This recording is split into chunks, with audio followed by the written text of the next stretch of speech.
कैसे हैं आप? प्रेजेंट में खुश कैसे रहें? जो भी है बस यही एक पल है। ये गाना आपने भी सुना होगा, आगे भी जाने ना तू, पीछे भी जाने ना तू, जो भी है बस यही एक पल है। हम क्या करते हैं, गाना हमें बेशक अच्छा लगता है पर हम गाने पे अप्लाई नहीं करते कि जो भी है बस यही एक पल है, इसी पल में जिए। हम क्या करते हैं, पास्ट का सोचते रहते हैं, ये क्या हो गया, ये कैसे हो गया, ये नहीं होना चाहिए था, और फ्यूचर जिसके बारे में पता ही नहीं उसके बारे में सोचते रहते हैं। देखिए, जो हमारे भाग्य में लिखा है ना वो तो हमें मिलके ही रहेगा, उसको कोई नहीं रोक सकता। जो लिखा है वो तो होके ही रहेगा, जो लिखा है ना हमारे भाग्य में वो तो आके ही रहेगा, और जो नहीं लिखा वो आ ही नहीं सकता, कितनी भी कोशिश कर लो। वो बोलते भी है ना कि भाग्य से ज्यादा और समय से पहले ना हमें मिला है और ना मिल सकता है। चलिए, अपनी बात को क्लियर करने के लिए ना मैं आपको एक कहानी सुनाती हूँ। अभी 2-3 दिन पहले ही मैंने नेट पे पढ़ी थी और मुझे बहुत अच्छी लगी थी। ये कहानी है एक सेठ की, एक सेठानी की। दोनों के पास ना खूब पैसा होता है और उनकी एक डॉटर होती है, उसकी शादी कर देते हैं बहुत अच्छे से घर में।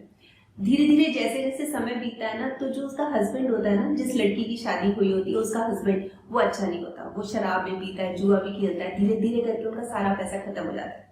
तो जो सेठानी होती है वो अपने हस्बैंड को बोलती है, सेठ जी को, कि आप सबका इतना भला करते हो, सबके लिए इतना काम करते हो, अपनी लड़की की हेल्प क्यों नहीं करते, उसकी हेल्प करो, वो बेचारी बहुत तंगी में है। तो सेठ कहते हैं कि जब उसका भाग्य होगा ना, अगर उसके भाग्य में लिखा है पैसा आएगा तो आएगा, अगर नहीं लिखा तो नहीं आएगा। वो हमेशा एक ही बात बोलते हैं कि भाग्य से ज्यादा और समय से पहले ना किसी को मिला है ना मिले, इस बात का ध्यान रखना। वो अपनी सेठानी को हमेशा समझाते रहते हैं। एक बार सेठ जी को किसी काम से ना दूसरे शहर जाना पड़ता है, तो सेठ जी चले जाते हैं। अब जो उनका दामाद होता है ना, वो किसी काम से मिलने आता है। तो जो सेठानी होती है वो तो बहुत आव भगत करती है अपने दामाद की, और उनको एक भी चिंता ये भी होती है कि मेरी बेटी दिक्कत में है, मैं किसी तरह से उसका भला कर दूं। पर उनको लगता है अगर मैं पैसे दूंगी तो सेठ जी को पता लग गया तो वो भी बात गलत हो जाएगी, ये चोरी हो जाएगी एक तरह की। तो वो सोचती क्या करूं, तो उनको एक आइडिया आता है सेठानी को।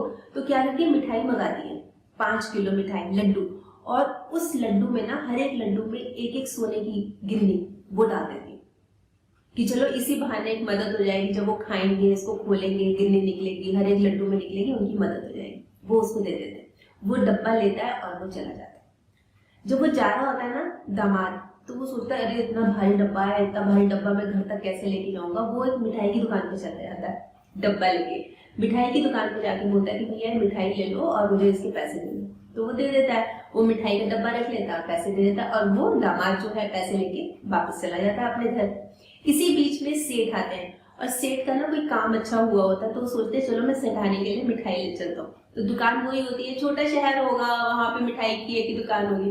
तो सेठ जी उस दुकान पे आते हैं और उसको बोलते हैं भैया मिठाई दे दो। तो वो जो दुकानदार होता है वही मिठाई दे देता है, जो मिठाई वो दामाद लेके गए थे, जो मिठाई वो सेठानी ने दी थी। तो सेठ जी उसको लेके आ जाते हैं, आते हैं और सेठानी को बोलते हैं ले भी काम हो गया बढ़िया, ले मिठाई का डब्बा खोलते हैं। तो सेठानी को लड्डू सेठानी लड्डू खाने लगती है, एकदम से कुछ नहीं करता है, अरे ये क्या, वो माथा पीट लेती कहती है अरे ये तो वही डब्बा है। उसको एकदम से ध्यान आता है कि ये तो सेम टू सेम वही डब्बा था, तो ये कैसे हुआ। तो वो अब उसको अल्टीमेटली बताना पड़ता है सेठ जी को कि क्या बात हुई थी। वो बताती है कि ऐसे ऐसे दामाद आए थे और मैंने हर एक लड्डू में एक एक अशद की सोने की गिन्नी छुपा दी। तो सेठ जी उसको यही बोलते हैं, कहते तेरे को पता है ना, तेरे को मैंने एक ही बात बोली थी कि जो हमारे भाग्य में लिखा है ना वो तो हमसे कुछ छीन नहीं सकते, और जो नहीं लिखा है ना वो आके भी चला जाएगा।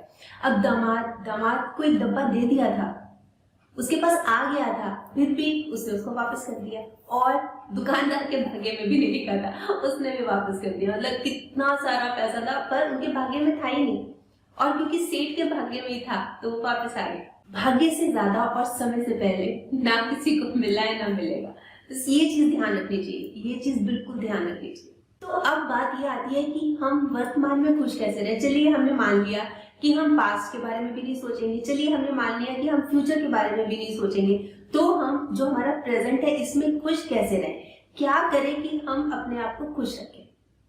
तो देखिए, इसके मैं आपको 7 पॉइंट्स बता रही हूँ कि क्या करना चाहिए कि हम खुश रहें। सबसे पहली बात तो ये है कि टाइम टेबल बना लीजिए कि हमने सारा दिन में ये करना है।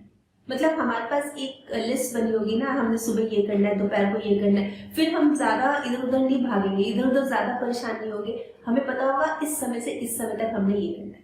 अब दूसरी बात यह है कि जो हम टाइम टेबल बना रहे हैं ना, उसमें सबसे बड़ी बात यह है कि 10 मिनट 5 से 10 मिनट अपने लिए जरूर निकाल लें। अपना टाइम मतलब सिर्फ अपने लिए, सिर्फ अपने लिए। उसमें या तो आप मेडिटेशन कर सकते हैं या योगा कर सकते हैं या एक्सरसाइज, कुछ भी, पर अपने लिए। मतलब जरूरी नहीं है, आप अपने से बात भी कर सकते हैं।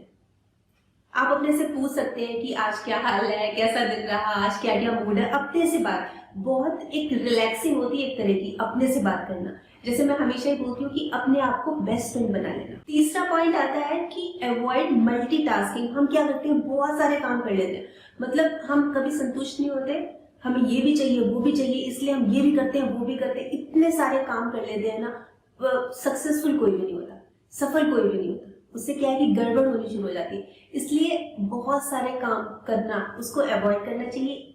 अब अगला पॉइंट आता है कि एक काम करें और उसको ध्यान से करें, उसमें पूरा लीन होके, उसमें पूरा डिवोटी होके, एकदम से ना एकजुट होके उस काम को करें।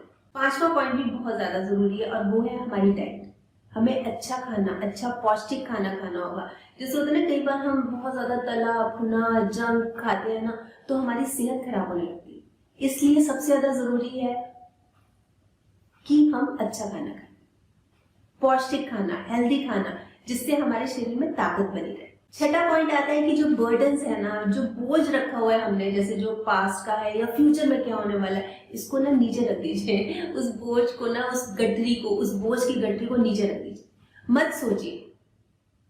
देखिए, अगर किसी ने कोई गलती की या किसी से भी गलती हो गई और आपके मन में है, आप उसके प्रति बहुत ज्यादा नाराज है, माफ कर दीजिए। सिंपल है, माफ कर दीजिए, छोड़िए, छोड़िए सब बातें, अपने आप में मस्त रहिए, छोड़िए। ना बर्डन रखना है, ना आगे का सोचना है, अपनी ईमानदारी से काम करना है, ऑनेस्टली करना है, लगे रहना है, डेडिकेटेडली करना है। पर माफ कर दीजिए। किसी से गलती हुई है, बजाय उसको बात को मन में रखने के ना, छोड़िए, चलो माफ किया करो, मन ही मन, चलो माफ किया। अपने आप को ठीक रखना है। आपकी सेहत खराब हो जाएगी तो क्या होगा, सोचा है आपने कभी? आपको तो दिक्कत होगी होगी, खर्चा कितना होता है, दवाई होगा, और जो फैमिली को प्रॉब्लम होगी, आपके साथ साथ सब इन्वॉल्व होते हैं, सारा घर डिस्टर्ब हो जाएगा। इसलिए किस लिए टेंशन रखती है? और सातवां और आखिरी पॉइंट, बीती तारीख बिसार दे, जो हो गया सो हो गया। एक बात मैं ना बहुत अपनी वीडियोस में कहती हूँ कि जो हो गया सो हो गया, जो खो गया सो खो गया, जो खोट थी वो गल गई, जो खोट थी वो गल गई, जो शेष है वो स्वर्ण है, और जो स्वर्ण है वो आप है। तो अपनी इंपॉर्टेंस, अपनी वैल्यू कीजिए, अपनी महत्ता को समझिए। ऐसे नहीं है कि हम क्या हैं, हम तो बोझ है धरती पे, ऐसा कुछ भी नहीं है। आप बहुत कुछ है, आप किसी के लिए तो पूरी दुनिया है। आप समझिए अपनी वैल्यू, कीजिए अपनी वैल्यू और प्रेजेंट में खुश रहिए। और कितने सारे पॉइंट्स हैं कि हम खुश कैसे रह सकते हैं, बहुत सारे पॉइंट्स। फिलहाल तो मैं आपको साथ ही बता रही हूँ, पर बहुत सारे पॉइंट्स हैं। खुश रहिए, ये चिंता छोड़ दीजिए कि क्या होगा क्या होगा, कैसे होगा कैसे होगा। आप बस ईमानदारी से काम करते रहिए, कोई ऐसा काम ही मत कीजिए जिससे चिंता हो। वैसे आप बताइए, आप क्या सोचते हैं इस बारे में? क्या हमें चिंता रखनी चाहिए पास्ट के बारे में, जो हमसे हो गया उसके बारे में सोचते रहे, या फ्यूचर जो अभी पता ही नहीं है, जो बिल्कुल पता नहीं है, उसके बारे में चिंता करते हैं? आप बताइए, आपके कमेंट्स का मुझे इंतजार रहेगा। और अगर आपको ये वीडियो अच्छी लगी हो तो प्लीज इसको शेयर भी कर लीजिए। तो कल फिर मिलूंगी, तब तक स्माइल भी रखिए और पॉजिटिव रहिए और पॉजिटिव सोचिए। और हाँ, अगर आपने मेरा यूट्यूब वाला चैनल सब्सक्राइब कर लिया तो बहुत बहुत और बहुत सारा धन्यवाद, और नहीं किया तो प्लीज कर लीजिएगा।